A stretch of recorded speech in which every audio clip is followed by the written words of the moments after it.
This is the second installment for Real Courage.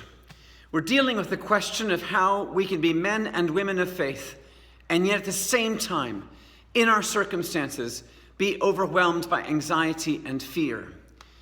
I spent time in the story of Jacob for that reason. How are we supposed to deal with the fears in our own life, in our own stories? Last time we looked at the fact that Jacob is, in fact, a man of faith. He knows the God of Abraham, the God of Isaac.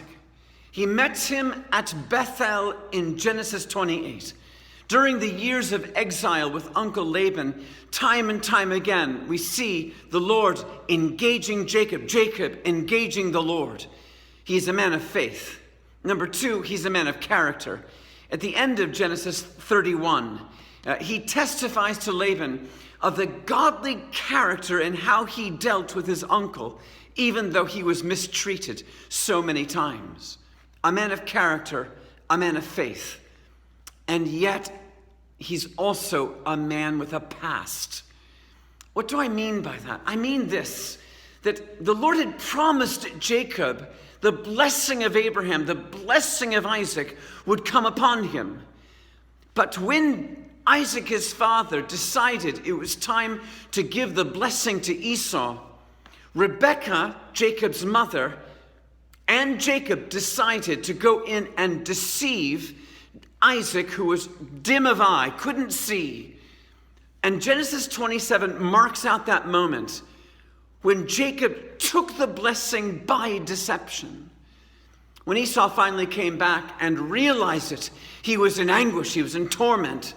And he uttered the words you find in Genesis 27 and verse 41. The days of mourning for my father are approaching. Then I will kill my brother Jacob. I will kill my brother Jacob. Those words ringing in Jacob's ears. He flees. He leaves for 20 years in exile. But that's the story underneath it. This doesn't mean he's a bad person, a scoundrel. It means he's got a past. And it means that inside his fears have got an origin. There's a reason why the sound of Esau coming against him with an army of 400 paralyzes him, panics him, distresses him.